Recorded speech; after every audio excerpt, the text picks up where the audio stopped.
China, Africa, the world against imperialism.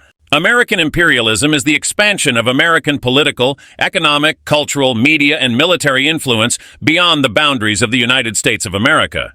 It may include imperialism through outright military conquest, gunboat diplomacy, unequal treaties, subsidization of preferred factions, regime change, or economic penetration through private companies, potentially followed by diplomatic or forceful intervention when those interests are threatened.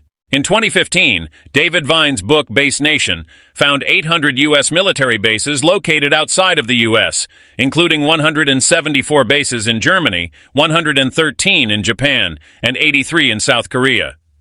The total cost was estimated at $100 billion a year. According to the Huffington Post, the 45 nations and territories with little or no democratic rule represent more than half of the roughly 80 countries now hosting U.S. bases.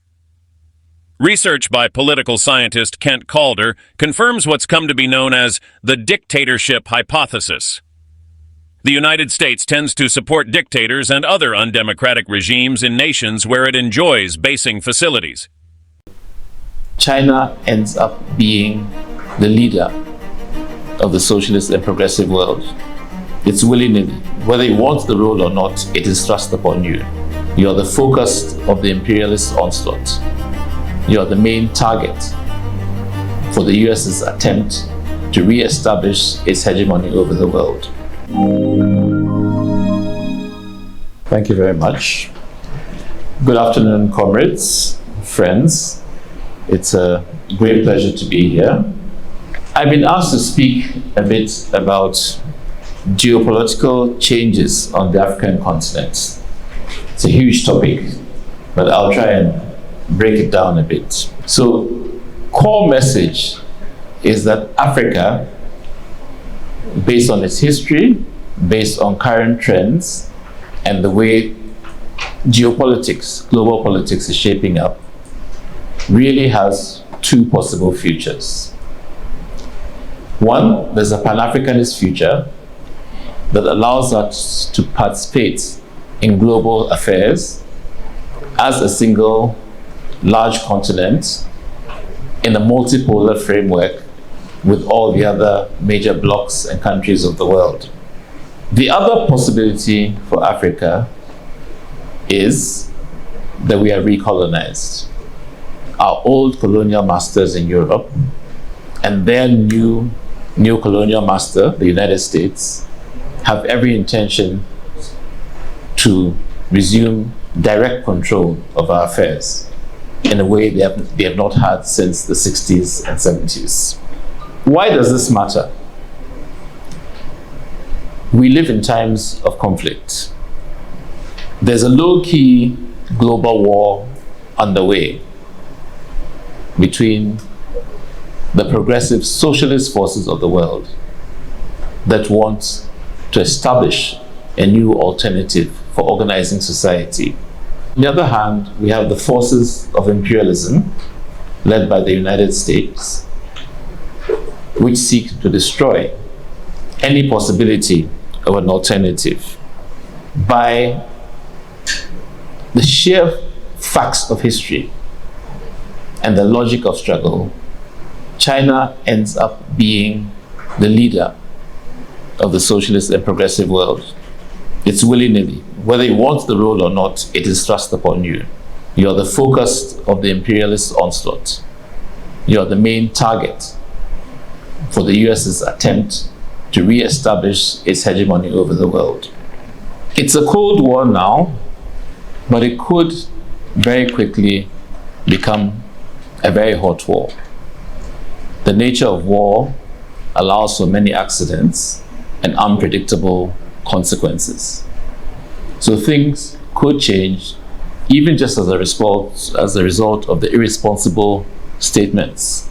For example, in the last few weeks, a number of US generals have been making the predictions that war between the United States and China is possible within the next 24 months. That kind of statement raises tensions and creates facts on the ground, whether we like it or not. However, is that for us, for the forces that represent civilization, the forces that want humanity to continue to develop and grow, the outcome we need, the best outcome for us, is prevent conflict from heating up.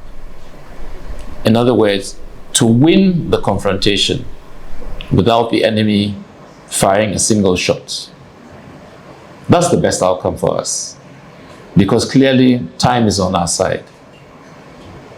So we must be working to win the war by mobilizing society.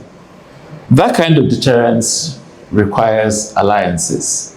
It requires that China, Africa, Latin America, the rest of Asia, that we strengthen our alliances around things that we value, around cooperation, and make it clear to our opponents, imperialism, that they cannot prevail, they cannot frighten us into submission.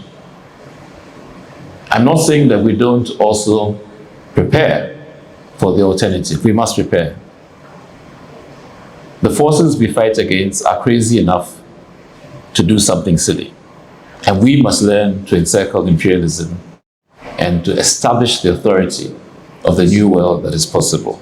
So, needless to say that in this coming and existent confrontation, the socialist forces in Africa stand staunchly with China. We are absolutely clear that in this context, whatever other issues there are, China represents the survival of the human race and the growth of civilization. So, a large part of the reason that we are here is to communicate this and to try and turn the objective strategic alliance into a friendship, to get to know you, to allow you to know us, and to know the various forces that we represent, so that we can learn to work together better to save our planet. So Africa, why is Africa important? By 2050, the projections are that Africa will have a population of 2.5 billion people by 2050. That's less than 30 years from now. Also by 2050, Africa will have a GDP of between 16 and maybe 20 trillion US dollars, compared to China, which will have 58 trillion, and the US, which by then will only have 25 trillion on the current course of economic development. Africa also has 60% of the world's uncultivated arable land. Now, in the context of the kind of nutrition crisis that the world faces, this is a hugely significant fact. 60% of uncultivated arable land is in Africa. Africa also has 40% of the world's gold, 90% of all the chromium and platinum.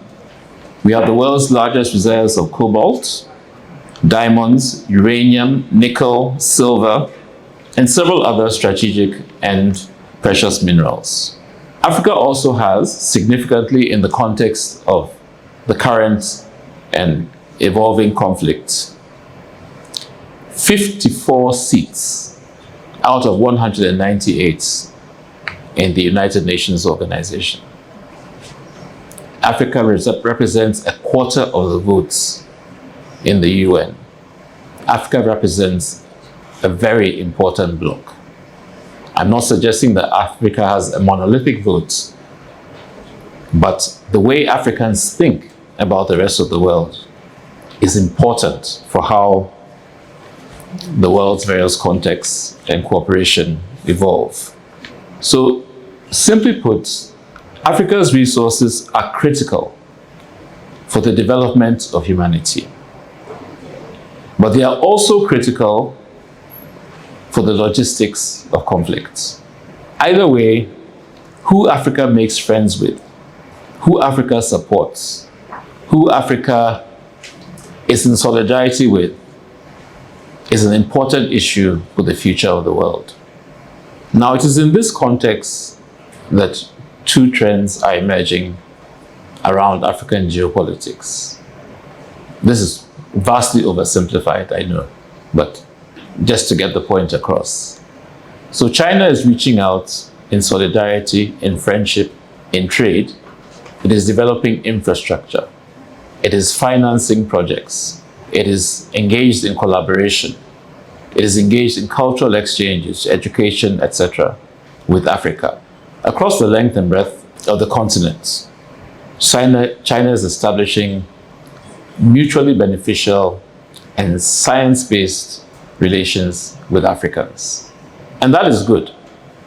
I'm not saying that China doesn't seek to get the best deal it can on specific transactions and so on. Trade is trade. We're all horse thieves when it comes down to it. But trade is very different from colonial acquisitions and domination.